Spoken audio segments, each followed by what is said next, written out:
a show devoted to a discussion of contemporary Western psychotherapy and traditional Eastern spiritual practice, how to combine the two into a meaningful and practical approach that can enable you to achieve the sense of emotional and psychological fulfillment that we're all seeking. Today I'd like to talk about a very important aspect of the practice of emotional integration, and whether you're working on your own as a kind of self-therapy approach, or if you're working with a therapist. To me, this is one of the most important aspects of aligning yourself, aligning your consciousness, so that the emotional integration and clearing can occur, which is, to me, the most important part of the psychological therapy and the spiritual practice that we engage in. The aspect that I'm talking about is what has been referred to as witnessing or observing through the centuries. This is actually a very traditional and very old concept. But what I'd like to do today is to talk about it and show you how you can perhaps relate this to your own personal practice in ways that may not have been apparent to you previously. Witnessing or observing is the sense of watching yourself from some kind of perspective different from our normal consciousness. Normally, what we experience is a sense of identification with the things that happen to us on the outward level, and also the things that we experience on the inward level. We're identified with our emotional reactions, for example. We identify with our behavioral patterns. We identify with our thoughts. Witnessing means realizing, to begin with, that we are something different from all these aspects of ourselves. That these aspects of ourselves, such as the emotional aspect, which is the main arena that we work with in doing psychological work, we recognize that our emotional selves, while a very important component of ourselves, exist on what we call a lower self level, and that our witnessing self coincides more with what we consider to be our higher self.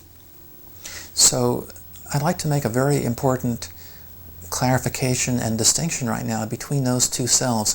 We've heard a lot about our lower selves and our higher selves. But what does that really mean, and how do we really experience that? To me, moving into the experience of the higher self, or the higher consciousness, coincides with the experience of the witness. Moving into the witness represents a very practical approach that we can tune in with our consciousness to get an experience and appreciation of what the higher self is like. So witnessing means basically this sense of moving into a sense that we are something different from our lower self aspects. And we're not really sure what that aspect is at this point, what the higher self observing aspect is, except that we know that it's not the same as the lower self. It's not the same as the emotions. It's not the same as the body. It's not the same as the thoughts.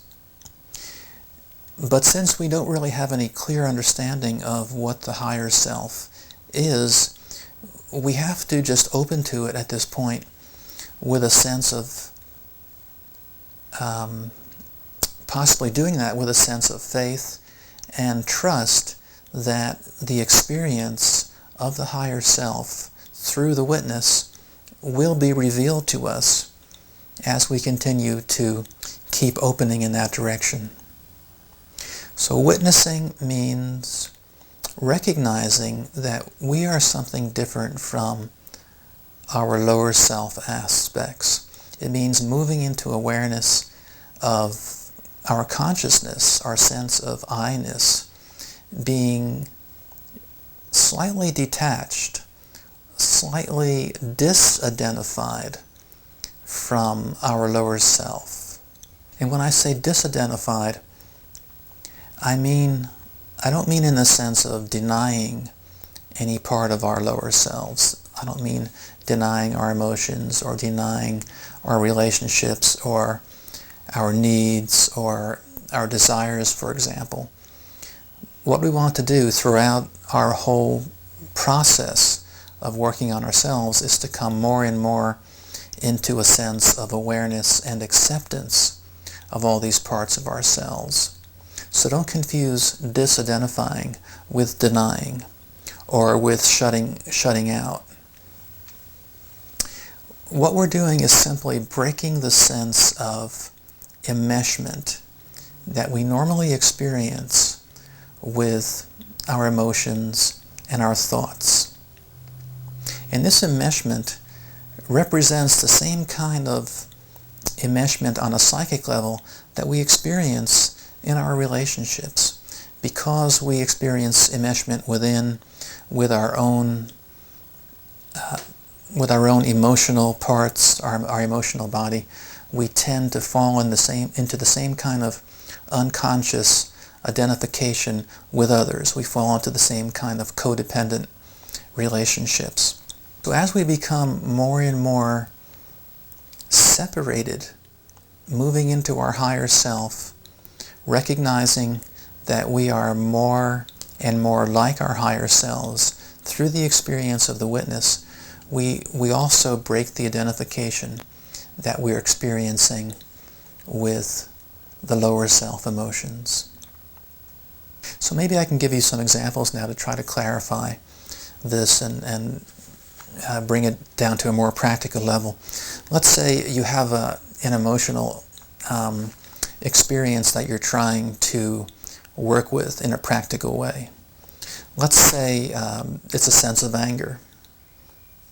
And let's say what you're getting angry about is the fact that you have a partner in an intimate relationship who is not here for you, who doesn't really seem to give you the kind of emotional support that you feel that you would like to have in a partner, or even that you feel that you are extending to your partner.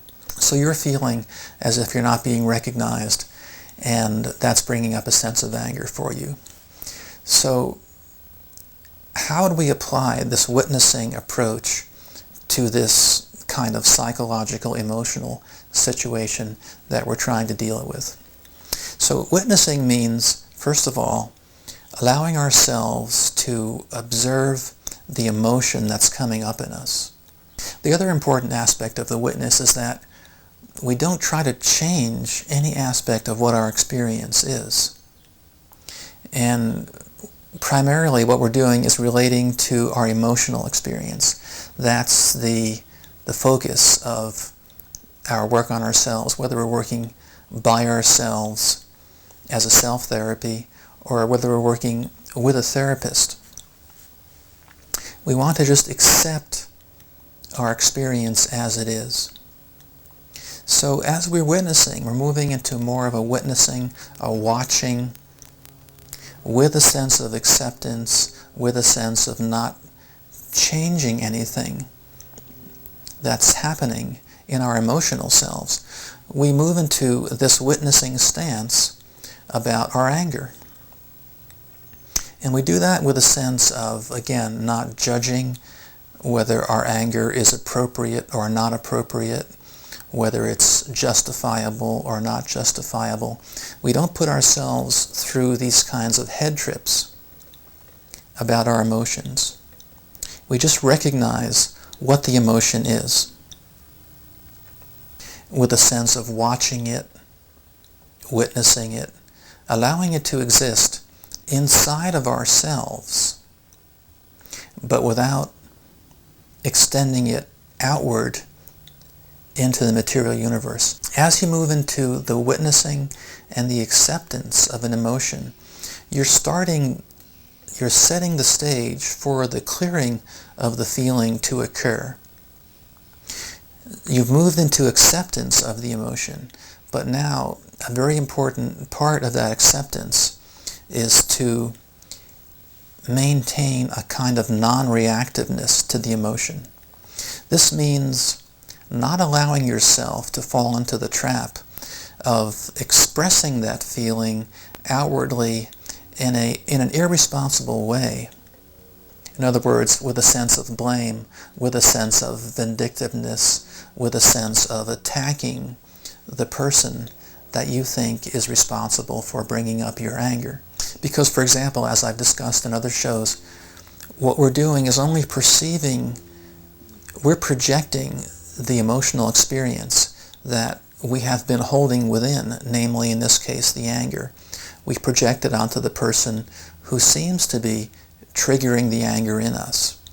But we know that even though that person is triggering the anger, that the emotion is really within, and that to lash out at that person would be a mistake and would be just self-destructive in the long run. But instead of lashing out, and instead of thinking that we are releasing the feeling through this kind of expression, this outward expression, which would consist of blamefully lashing out, we have much more powerful tools to use to integrate and clear the feeling, to release feelings without having to express them outwardly.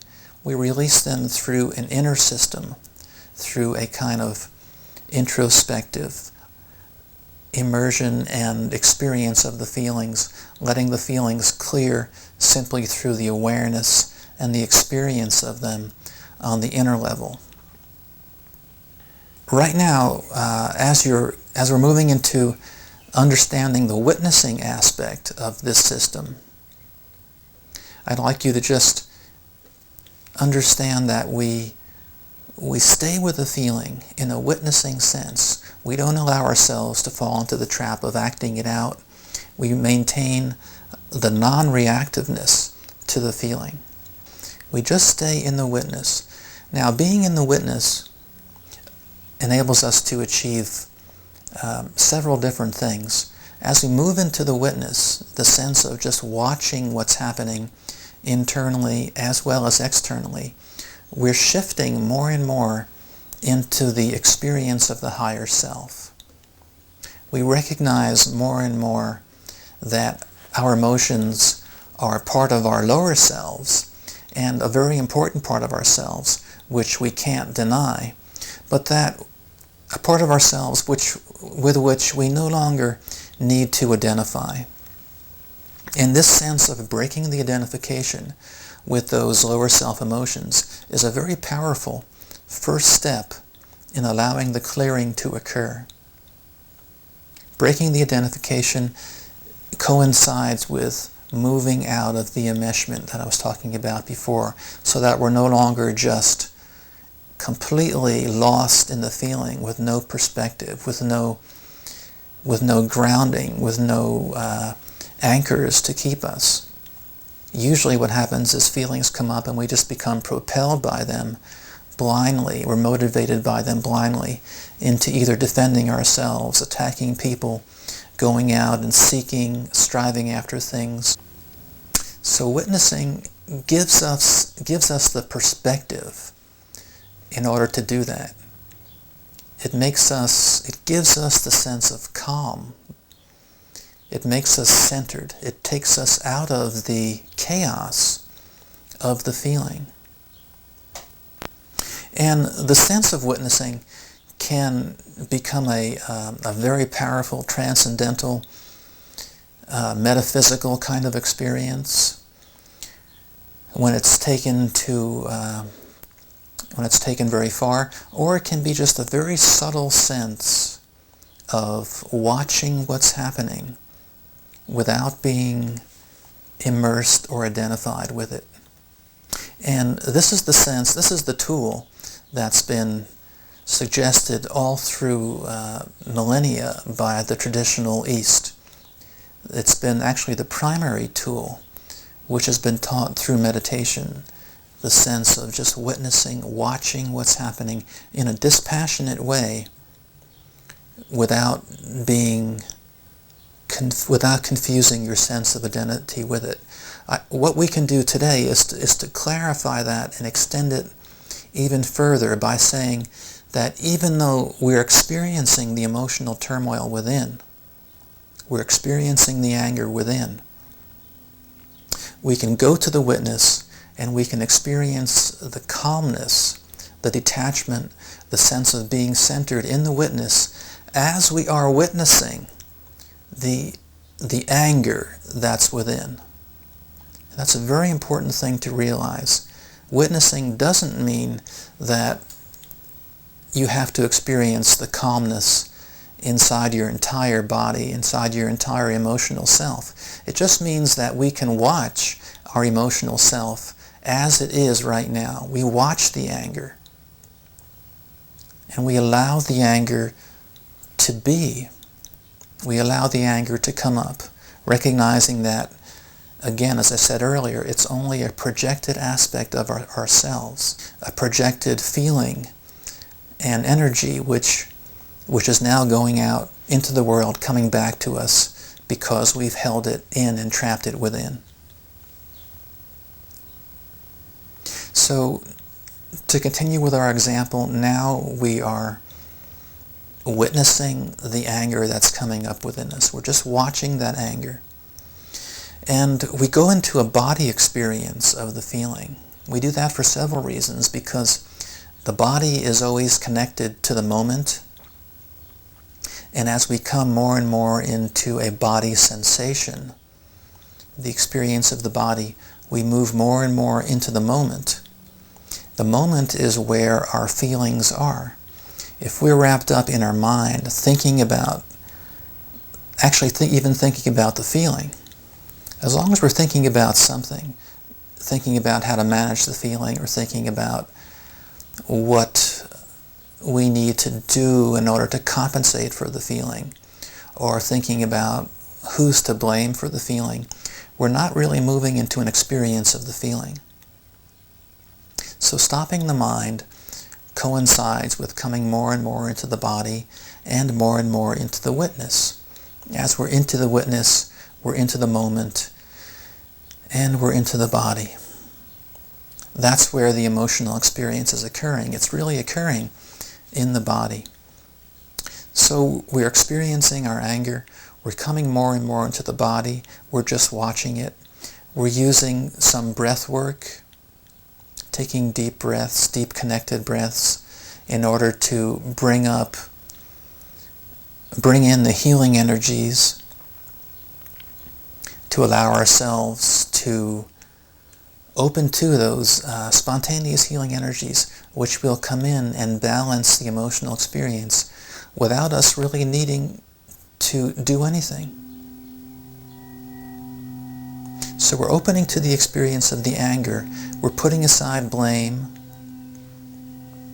We're putting aside any assumption that anyone else is responsible for our emotional experience except for ourselves. We own and we take responsibility for our emotional experience. We go into the witness. We move further and further into the acceptance and the experience of the emotion, of the anger, just watching it in our body, letting it move around our body,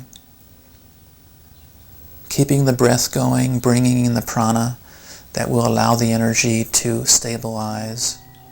And as we do this, and as we learn and get the tools and gain the ability to do this, we'll see that the anger begins to become dissipated just by watching it within ourselves on the body level, watching it with a sense of being with it, just being with the emotional energy with no sense of changing it. We have to go beyond the assumption that this emotion is good and this emotion is bad. We have to go beyond judgmentalism. And when we go beyond the mind, we go beyond judgmentalism. We come right into the moment. We come into the experience of the body. We come into the experience of the emotional energy, keeping our breath going. Doing this in a very quiet setting if we can. It's best to practice in a very quiet meditative setting if you can. This gives you through this you gain the ability to be able to process a feeling as it's coming up in the middle of an interaction. It's not easy at first to keep processing going, as I've been describing, in the middle of an interaction, but you gain that skill as you practice on your own. Now, as you're staying with the emotion, just watching it happen, then you'll move into an awareness of the feeling, of another feeling, the feeling that's behind the anger. And at the beginning we said in this example, it's the feeling that you're not getting the recognition from your partner that you think you need. Now this is a feeling in itself. It's the feeling of not being recognized, not being validated, not having someone there for you. So what we've done is move from a covering feeling, a feeling that is the first that we recognize. We could say it's the top level.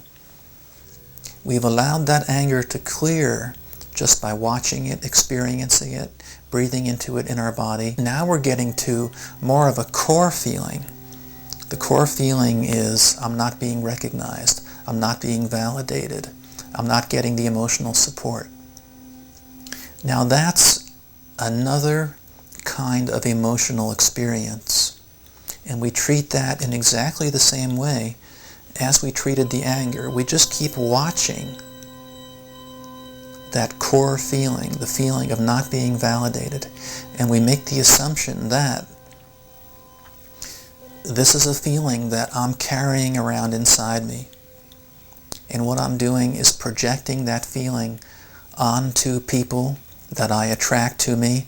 And I even go so far as to attract just the kind of person who will not be there for me emotionally.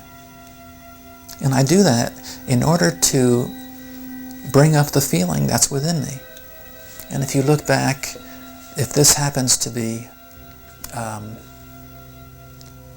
something you can relate to, or in our hypothetical example, we could say that we could ask the person to look back upon other relationships, maybe even going back, and most likely going back into parental relationships. And usually it's the same kind of experience. Other partners were not there for me. Parents were not there for me. This doesn't mean that the feeling began with the parents, because I believe that we bring our emotional experience into this life as a part of our karma. It just means that it's a pattern that we've set up. The core feeling is someone's not there for me, and I experience the anger about it. And then I start reacting to that. I start blaming instead of going inside, within, and dealing with the emotions and the core feelings within.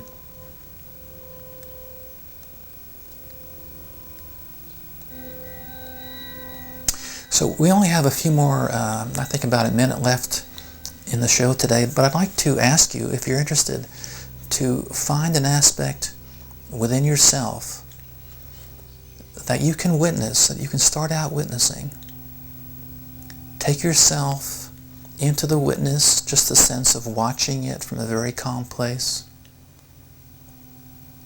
and then move into an experience of the emotion.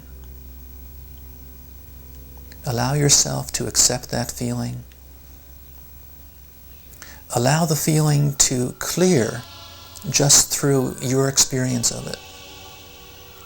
And then see if that feeling reveals any other feelings that are just behind, any more of what we could call a core feeling, a deeper experience, and just keep witnessing those feelings. And this is what I call processing. This is how you can achieve a clearing of the emotional residue that we carry around with us, suppressed from the past.